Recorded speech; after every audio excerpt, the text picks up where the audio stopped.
আমার পেঁয়াজ টিয়াজ বাজার শেষ হয়ে গেছে গা। এবার আমি ওই যে ময়মনসিংহ চ্যাপাটি আছে না, এই চ্যাপাটি দিয়ে দিলাম, ভালো করে ধুয়ে দিছি, কিন্তু তার সাথে একটু লবণ দিছি, একটু তেল দিছি। এই চ্যাপাটিটা এবার ভালো করে ভাজা পেঁয়াজের সাথে একদম নাড়াচাড়া কইরা মিশায় লাম। ব্যাস এডিটের মধ্যে আমি কাঁচামরিচ রসুন তার সাথে এই যে পেঁয়াজ টিজে বাজ্যা নিছি চাপা দিয়া এটিরে একটু ঠান্ডা করে নিলাম। ঠান্ডা করার পরে আপনি এটি পাটাতেও বাটতে পারেন, নয়তো বা আপনি ব্লেন্ডার জারেও ব্লেন্ড করতে পারেন। ব্লেন্ডার জারে ব্লেন্ড করতে গেলে অবশ্যই ঠান্ডা করে লবণ লাগবে। কিন্তু আজকে ময়মনসিংহ বাসায় একটু ভয়েস ওভার দিলাম, আপনারা আবার কিছু মনে করুন না যে আসলে ময়মনসিংহের বিখ্যাত চাপা শুটকির রেসিপি কইম। এরা যদি ময়মনসিংহ বাসায় আমি রেসিপিটা না কই তাহলে কি কিছু হয় কইছেন দেহি। ব্যাস আমার কিন্তু চাপা শুটকি ব্লেন্ড করা শেষ, একদম রেডি হয়ে গেছে। বাটিতে সুন্দর করেও দিয়ে দিচ্ছি, একটু ডেকোরেশনের লিগে একটা কাঁচামরিচ দিয়ে দিছি উপর দিয়া। আর এটি এতটি করে ভাতের মধ্যে লয় না, একটু করে চামচ দিয়ে ভাতের সাথে নিবেন, সাদা সাদা গরম ভাতের সাথে। আর হাত দিয়া ডইলা মুখে যখন দিবেন খায়া কইবেন কি খাইলাম। তবে জালটা যার যার সহ্য হয় ওইব যেরকম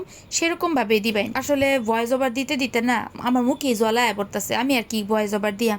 তো আজকের এই চাপা শুটকির ভর্তার রেসিপি হইতেছে এই পর্যন্তই। তো ভিডিওটা ভালো লাগলে অবশ্যই সবাই লাইক আর কমেন্ট করবেন, পেজটারও ফলো করে দিবেন। আর ভিডিওটা ভালো লাগলে অবশ্যই টাইমলাইনে শেয়ার করে রাখতে পারবেন। তো আজকের মতো এই নেই, বাই, টাটা।